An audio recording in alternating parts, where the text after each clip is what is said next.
Taller 3. Contrato de agencia mercantil. ¿Cómo se define el contrato? En nuestro medio el contrato de agencia se encuentra definido legalmente de la siguiente manera. Por medio del contrato de agencia, un comerciante asume en forma independiente de manera estable el encargo de promover o explotar negocios en un determinado ramo y dentro de una zona prefijada en el territorio nacional como representante o agente de un empresario nacional o extranjero o como fabricante o distribuidor de uno o varios productos del mismo. La persona que recibe dicho encargo se denomina genéricamente agente. Este establecido en el artículo 1317 del Código de Comercio.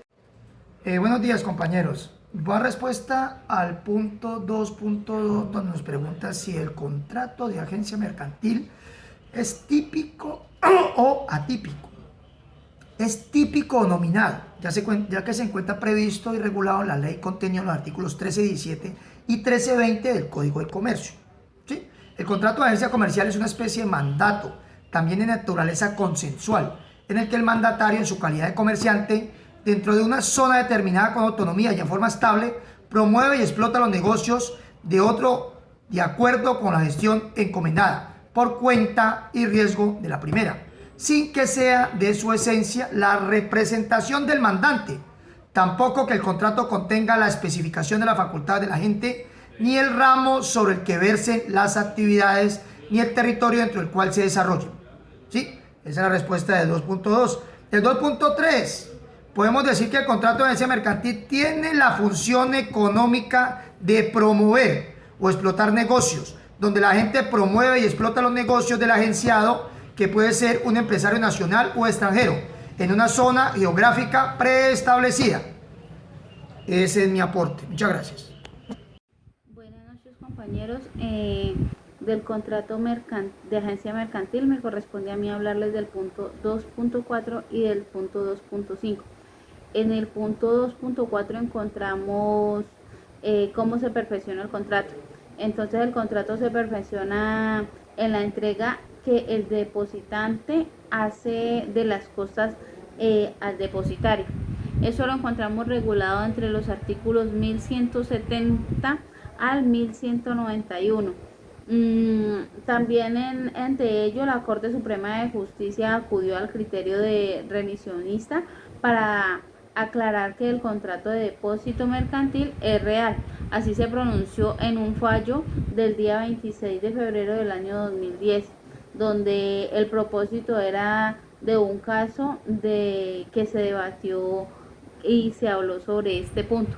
Entonces allí encontramos toda la claridad y todo lo que se habló desde el derecho privado colombiano sobre el contrato. En el punto 2.5 tenemos lo siguiente. En el punto 2.5 nos encontramos con la siguiente pregunta. ¿Cuál es la prestación principal de cada parte del contrato? Entonces, la prestación principal de cada parte del contrato es la siguiente, que la identificación de las partes, los datos de las empresas implicadas que se dedican y los datos de las personas que firmen los acuerdos en la representación de estas empresas, que todas esas personas estén previamente capacitadas para llevar a cabo esta función. De no estarlo, entonces se dará por ese contrato por nulo. Entonces de esta forma no se daría dicho contrato. En el contrato de agencia mercantil encontramos que las obligaciones de las partes se encuentran descritas desde el artículo 1320 del Código del Comercio. Por una parte tenemos que las obligaciones del empresario son remunerar a la gente aunque el negocio no se lleve a cabo. Esto es que el empresario decida por una u otra razón no llevar a cabo el negocio. En este caso, y de igual forma se tendrá que remunerar a la gente que había firmado dicho contrato. Básicamente, las obligaciones que marcan al empresario es pagarle a la gente. Tendrá que pagarle en caso de terminación de contrato, la 12ª parte del promedio de la comisión recibida por los últimos 3 años o el promedio de todo el contrato si fuere menor a este tiempo. De igual manera, en el artículo 1324 se encuentra que si el contrato es revocado de forma unilateral por el empresario, deberá indemnizar a la gente. Y esa indemnización estará a cargo de acuerdo al peritazgo que se haga con relación a este. Las obligaciones de la gente, pues básicamente se resumen en el cumplimiento del encargo. Entre esas tenemos promover o explotar el negocio del empresario. Tenemos que también esta explotación del negocio se debe hacer dentro de los lineamientos y condiciones del empresario. Estas condiciones obedecen a territorio, ramo de actividades, tiempo de duración, entre otros. Es decir, que la gente no tiene libre albedrío para tomar las decisiones de cómo explotar este negocio.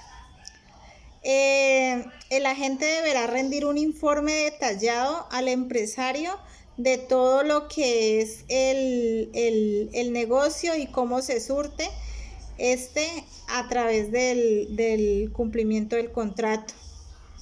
Debe entregar todo lo relacionado al término del contrato. Deberá entregar todo lo que el empresario haya dispuesto para el funcionamiento de este contrato. Y deberá asumir el agente los gastos relacionados con el cumplimiento de la obligación derivada del contrato. Esto es publicidad, conferencias, visitas a potenciales clientes, entre otros. ¿Cuál es la prestación principal para cada contrato? Entonces, aquí tenemos que tener en cuenta lo siguiente: las partes contratantes, su correcta individualización con sus correspondientes representantes legales, el objeto del contrato, es decir, lo que se trata de dar, hacer o no hacer por las partes.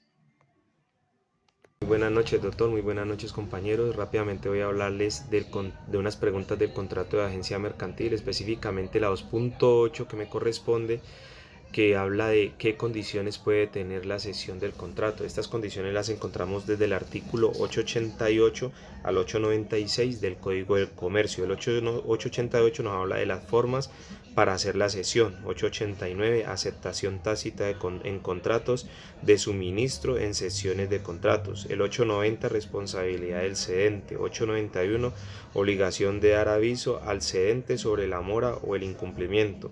892, responsabilidad del cedente y seccionario después de notificación de la cesión. 893, reserva de no liberar el cedente. 894, fecha desde que la cesión tiene efectos frente al contrato cedido y terceros. 895, implicación de la cesión. Y 896, excepciones del contrato cedido. Pues esas serían como las condiciones.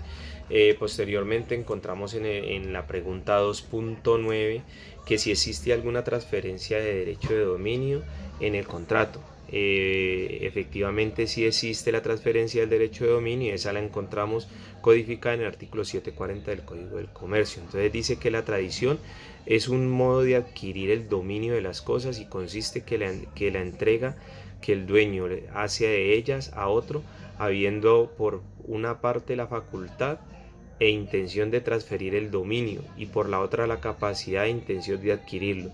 Lo que se dice del dominio se extiende a todos los otros derechos reales. Entonces nos habla de que también que las partes de una compraventa mercantil desean recíprocamente pues enajenar al vendedor y adquirir enajenar de parte del vendedor y adquirir de parte del comprador el dominio de un bien mueble o inmueble, lo cual hace que en la compraventa comercial se realice más fuerte y el fin económico ocasionado en este contrato sea caracterizado como un negocio jurídico. Entonces tiene dos preguntas. Una de ellas es ¿qué se transfiere? Se transfiere la propiedad, el dominio de la tradición. Entonces dice que la tradición es regulada por el Código Civil y sus varias funciones revisten una aplicación patrimonial. De esta manera, desde la perspectiva legal mercantil, despejar esa confusión pues conceptual entre la obligación y el contrato que viene pues en el Código Civil, hace una discusión jurídica concerniente al evento de la traslación de la propiedad. ¿Por qué? Porque nos habla que en los principios generales, consensualidad, traslatividad, obligaciones, etcétera, es lo mismo, pero ellos tienen diferentes significados o conceptos o términos en sus verbos rectores. Por ejemplo, en el Código Civil hablamos de dar y en el Código del Comercio hablamos de transmitir. Por último, tenemos que este tipo de propósito es esencial el traslado del derecho de la propiedad al emplear la palabra transmitir. En conclusión o para finalizar, podemos admitir con mayor exactitud que en nuestro Estatuto de Comercio que en la compraventa nace la obligación de transmitir un derecho. Ese es el aporte mío, muchas gracias. ¿Cuáles son las principales causales de terminación del contrato? Bueno, estas pueden ser las siguientes, como el incumplimiento grave del agente en sus obligaciones estipuladas en el contrato o en la ley, cualquier acción u omisión del agente que afecte gravemente los intereses del empresario, la quiebra o insolvencia del agente por parte del agente, el incumplimiento del empresario en sus obligaciones contractuales o legales, entre otros.